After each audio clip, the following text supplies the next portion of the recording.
0-0 the game ended. And in Germany, you tell that Bayern Munich continued to cruise past everyone in typical Bavarian fashion. And in France, Marseille are turning heads under Roberto De Zerbi. And the question now is, could they be on course for a Ligue 1 miracle this season? Remember, they've defeated Paris Saint-Germain 1-0 earlier this season. That was the night in which a lot of Parisians definitely won awards for themselves there at the Ballon d'Or. But outside football, we've got updates from the world of Formula One, tennis, and of course a look ahead into the international break, the Super Eagles of Nigeria penultimate game, and also the final game of the World Cup qualifiers. How do we fare? And then we tell about what the Flying Eagles of Nigeria, who were in action overnight, securing a vital draw against Colombia that has seen them into the round of 16 at this year's FIFA Under-20 Men's World Cup there in Chile, where they'll be playing against Argentina. Remember 2 years ago, they faced off against Argentina. All of this and more right here on Scoreboard in 15, right here on 94.9. That's a 32 FM, your premium sports show. You are listening to the voice of 𝐃𝐈𝐒𝐂𝐋𝐈𝐒 SAMIES. You're getting the program this lovely morning. And just as you know, I'm here to take you through all the latest developments, interesting stories making it around today in the world of sports. The BBC Premier League update is started by. But at this moment, let's go straight to Chile and take a listen to how the Flying Eagles of Nigeria, well, of course, has secured a draw that has seen them through into the round of 16 of this year's FIFA Under-20 Men's World Cup going on there in Chile. Now to Chile.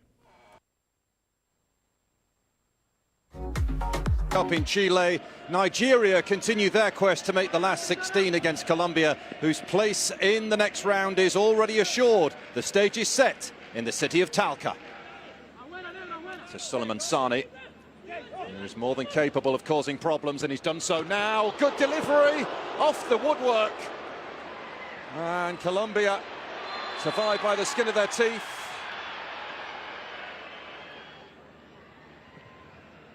Gonzalez looking menacing again.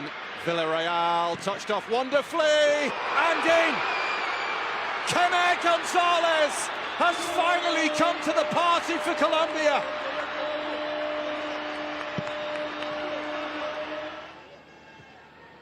And there's an overload over on that side, and that's where it's gone. Can Nigeria find their response?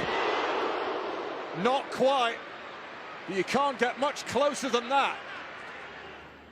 On towards Salihu. Chance here, Maigana! Oh, they've hit the frame of the goal again! 3 times now in one game. Real standout player for Nigeria at these finals, Ariehi. It's got clear of Mosquera, still with work to do, laying it back for Maigana. And now Nigeria are asking for a handball. Penalty for Nigeria. Can he succeed again when Nigeria need him the most? Yes, he can! Nigeria back on terms! The coolest man around! And that is it in Talca. And Nigeria have qualified for the round of 16. Colombia knew they were going through anyway. Full-time score, Nigeria 1, Colombia 1.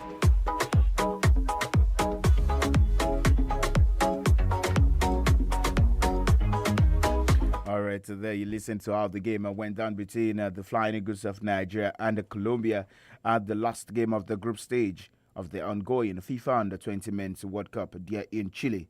Well, of course, for the Flying Eagles of Nigeria, now you tell that the head coach, 𝐒𝐈𝐒𝐂𝐋𝐈𝐒, he has come out to say that the Flying Eagles definitely had one thing in their mind, and definitely that is played in the next round of the FIFA Under-20 Men's World Cup.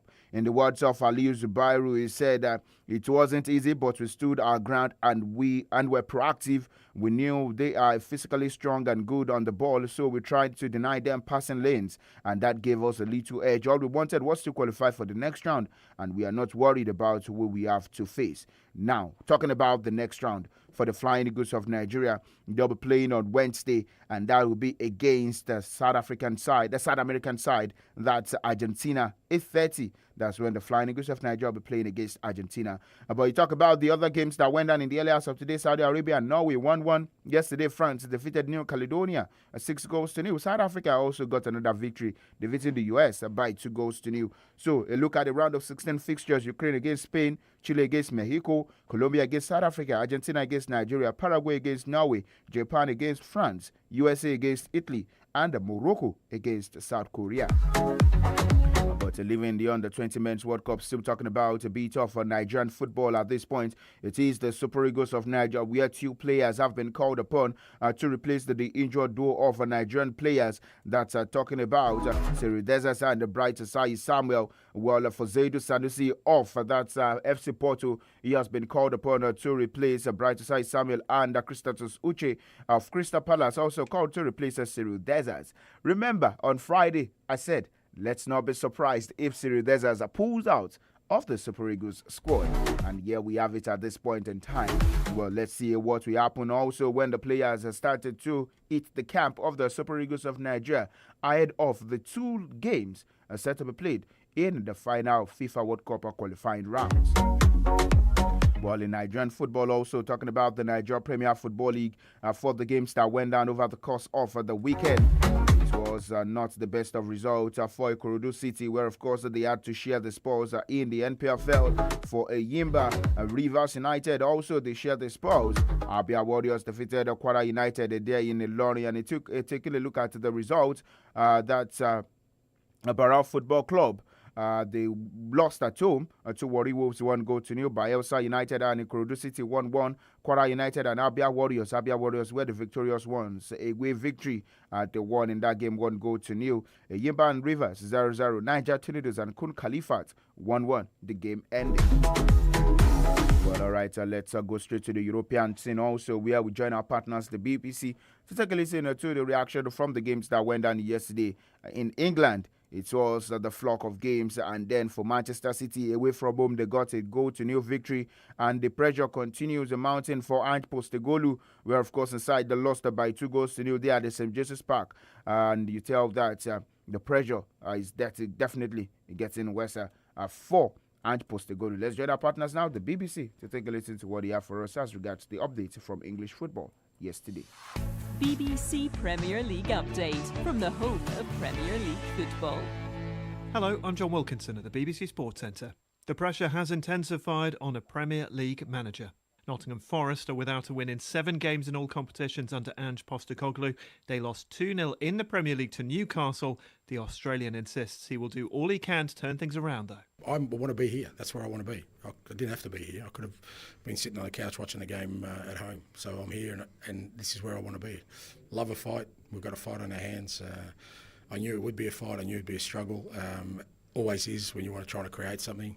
And nothing I've seen has told me that we won't be embarking on something special. Manchester City are up to 5th in the table. They edged Brentford 1-0, courtesy of Erling Haaland's goal. City did lose Rodri to injury once again, though.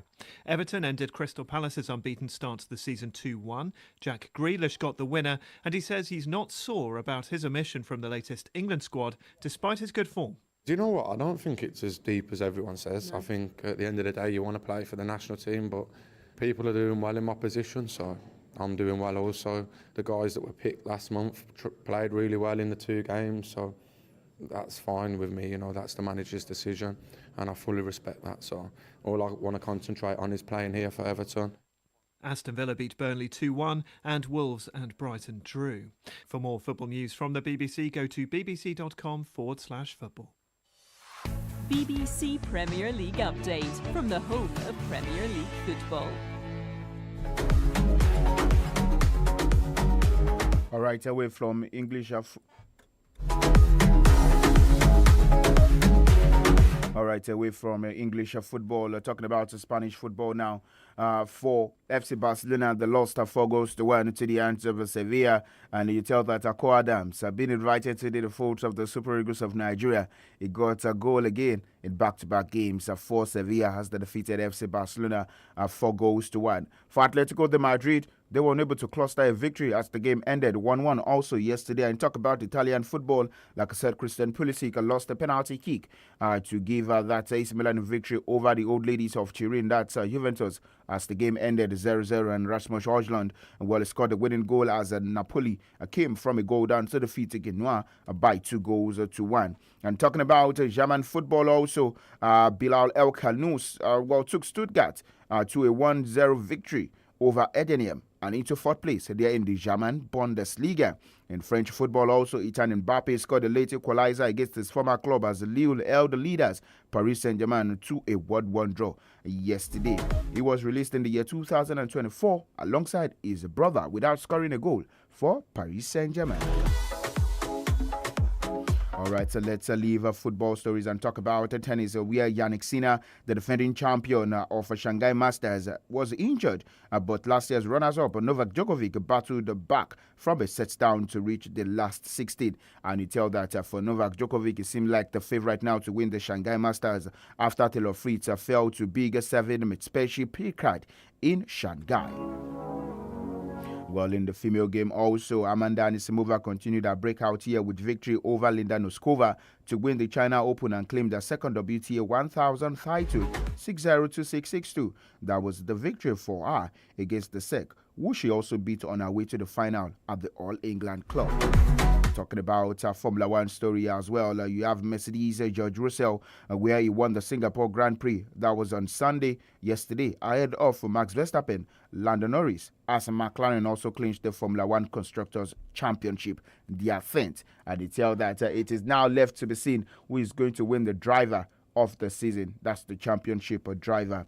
Well, of course, this is how far we can go on today's edition of the show right on 32 FM 94.9. We'll come later in the afternoon to take a look at the developments making rounds in the world of sports, reaction from the games that went down yesterday, and also a look ahead into the big week for the Super Eagles of Nigeria.